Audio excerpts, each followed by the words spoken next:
Playing dead. It's 8:15 a.m. and I'm still in bed. I should have got up an hour ago, but I didn't. You want to know why?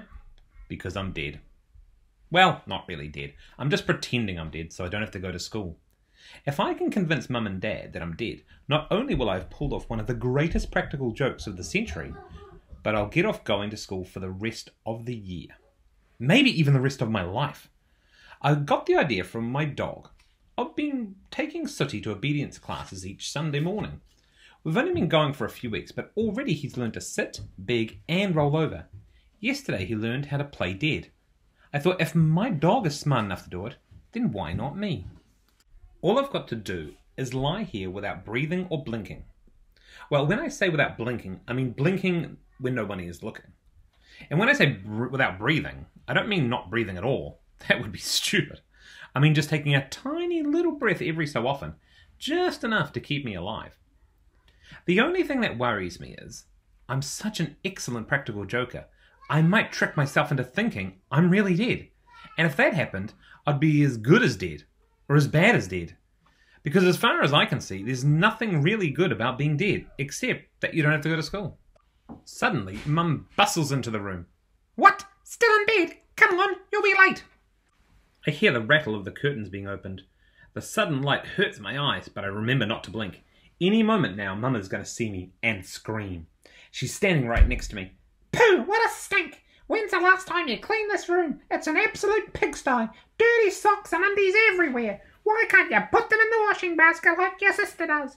If you're not showered, dressed and out of this house in 10 minutes, you're going to miss your bus, and I'm not going to drive you. She walks out of the room. I stare at the ceiling. What else would a real corpse do? It's not as if it would make some brilliantly witty comeback like, lay off me, you old bag. I'm not going to school today because I'm dead. Just leave me alone so I can rot in peace. Yeah, that would be a good line, but I can't say it because I'm supposed to be dead. So I just lie there and stare at the ceiling some more. Next thing I know, Dad is standing next to the bed. Andy, he says. I don't answer. Are you all right? Says Dad in a slightly deeper voice. I'm holding my breath. My body is tight. He puts his hand on my shoulder and shakes me roughly. Andy, he says. Andy, I'm warning you. If this is another one of your practical jokes, it's not funny, you hear me? It's not funny! I tense as hard as I can while Dad shakes me. Then he stops and puts his thumb and forefinger around my wrist. He's trying to find my pulse. Damn! It's the only thing I can't fake. All the same, I try to concentrate on my heart to slow it down. I read somewhere about these people who use the power of the mind to slow down their heartbeat, so I figured I might as well give it a go. I imagine that my heart is as still as a rock. A red rock. A paralyzed red rock. A frozen paralyzed red rock. A frozen paralyzed red rock in a deep, deep sleep. It seems like forever, but eventually Dad puts my arm back down onto the bed, gently, and he says in a quiet voice, Andy, now listen to me. You're cold and you're not breathing. You're staring at the ceiling and I can't find a pulse. You may be dead for all I know, but then your past record leaves me no choice but to wonder if this all isn't another one of your so-called jokes. If you were just playing a trick, then I'll give you the count of 3 to get out of bed, and we'll say no more about it. But if you don't get out of bed, and I find out later that you're not really dead, well, you'll wish that you had been. Is that clear? He's trying to trick me. He wants me to nod, but I'm not going to fall for it. There's only room for one practical joker around here, and it's not Dad. He starts counting. 1. I'm not sure I believe that I won't get into trouble if I confess. He sounds pretty serious. I'll probably end up being grounded for a week, and I'll definitely end up having to go to school. 2. What have I got to lose? And anyway, I've come too far to chicken out now. 3. I don't move a single muscle. Dad calls Mum into the room. Is everything all right? She asks. I'm afraid I've got some bad news, says Dad. I don't know how or why, but it appears that Andy is no longer living. That is to say, he is, dead. Oh no! She says and says, oh no! Out of the corner of my eye, I see Dad put his arm around her. While they're distracted, I quickly take a couple of good deep breaths. But he was such a good boy, Mum wails. Such a good boy. He had his problems. Oh, but deep down he didn't mean no harm. No, I don't believe he did any harm. It's just he never knew when to stop. Dad's taken the whole thing better than I expected. I mean, he's usually pretty calm and all, but I would have thought maybe he might be a bit more upset. After all, I am his son. Oh well, he says. No use standing around here all day. There's work to be done. But surely you're not going to go to work now, says Mum. Well, says Dad. Somebody's got to dig a hole. What hole? We can't just leave his body here. I suppose not, says Mum. Where are you going to dig it? Dad hands her his handkerchief. I think under the lemon tree might be nice. And it'd be good for the lemons. Yes, says Mum. It's been struggling a bit lately. I'll go get the spade and start digging. I'd like to have him in the ground before lunchtime, before he starts to smell. Okay, says Mum, wiping her eyes. And while you're doing that, I'll put the kettle on. I think we could both use a good strong cup of tea. I can't believe what I'm hearing. Have my parents completely lost their senses? Are they seriously thinking of burying me in the backyard? Aren't there laws against that sort of thing? Dad leaves the room. Mum kneels down beside the bed and kisses me on the cheek. She passes her hand over my eyelids, just as they do in the movies. I'm so touched. I almost forget to close them, but I remember just in time. I don't care what anyone says, she whispers. You were a good boy. Mum leaves the room. I don't dare open my eyes again. I wouldn't want her to come back and catch me with them open. That would really freak her out. And I think she's been freaked out enough for one day. Maybe I should confess. But how do I confess without freaking her out even more? After all, if she thinks I'm dead, and then I walk into the kitchen, what do I say? Somehow I don't think, Hi Mum, I'm not really dead. I was just tricking. Would not go down well at all. But if I don't confess, I'm going to be buried in a cold, muddy hole in my own backyard.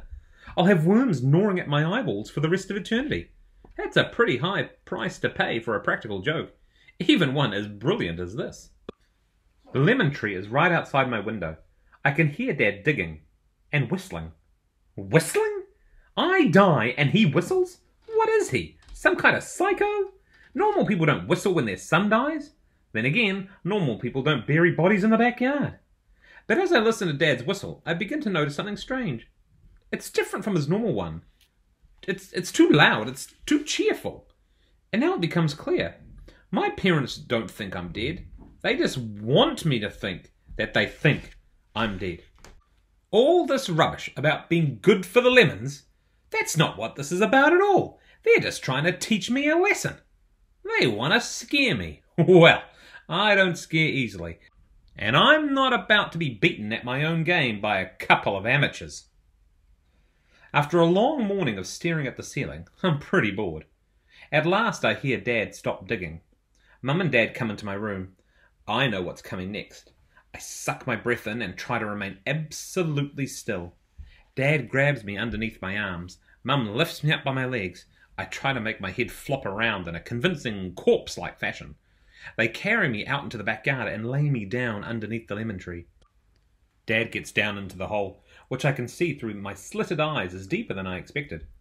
Puts his hand back underneath my arms and pulls me down towards him. My legs follow with a thud. The mud at the bottom of the hole is cold and wet, and almost immediately my pajamas are soaked through.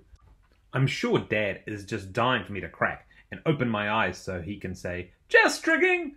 But I'm not going to give him the pleasure. Not now, not ever. Dad climbs out of the hole. Mum begins reading from a small blue book, her voice low and serious. Ashes to ashes, dust to dust. Dad is standing to attention, shovel by his side. I'm starting to wonder if all this is such a good idea after all. Dad starts filling in the hole. I don't have to wonder anymore. I know. First I feel dirt hitting my toes, then my legs, and then my stomach. A big clump lands on my chest and I feel dirt splatter onto my face and mouth. Something's wrong. It's not possible that I'm such a brilliant actor that my parents really think I'm dead. Is it? No, that's stupid. They'll crack. Any minute now. Another handful of dirt splashes across my face. And another. And now I don't know what to think. Because I'm almost completely buried and I'm having trouble breathing. I open my mouth to shout, Okay, you win, I was just tricking. But a big clump of earth lands in my mouth and I can't get the words out. It's dark. It's quiet. It's cold. It's boring. How long have I been here? Am I dead? If I am dead, then how come I'm still thinking? I know one thing for sure. If I ever get out of this, and it's beginning to look like there's not much hope of that, I'm never going to play another practical joke for as long as I live. Hang on, I can feel something on my stomach, urgently jabbing and scratching. The weight of the dirt on my belly is lifting. When the scratching starts on my chest, I realise what it is. Sooty has come to save me. He's the only one who realises I'm not dead. He must be able to smell me, to sense my warmth. And as the weight of the dirt lifts, I decide I don't care about playing dead anymore. Anything would be better than this, even school. I sit up and scream, I confess, you win, I was just tricking. I wipe the mud out of my eyes and I see my parents staring down at me. They are shocked. The sight of me rising from the dead has them goggling at me in horror. Their mouths froze open. Mum starts screaming. Dad is trying to ward me off with his spade, holding it in crucifix style in front of him, as if some type of zombie. Dad, it's okay, I reassure him. I was playing a dumb joke and I'm sorry. But I might well have just been speaking another language. My words don't seem to be having any impact on him whatsoever. He's still brandishing the spade as he and Mum back slowly away from the hole. This joke is completely out of control. The only one who's glad to see me is Sooty. He's standing at the top of the hole trying to lick my face. I push him away because he keeps coming back for more, like it's a game. At least someone around here is acting normal. Then, all of a sudden, Dad drops the spade and clutches at his chest with his right hand. He drops to his knees, his mouth still wide open, then falls forward onto his face. I leap out of the hole and rush to his side. I roll him over and check to see if he's breathing. Nothing. I place my hands on his chest and push with all my weight, just like they showed us in first aid.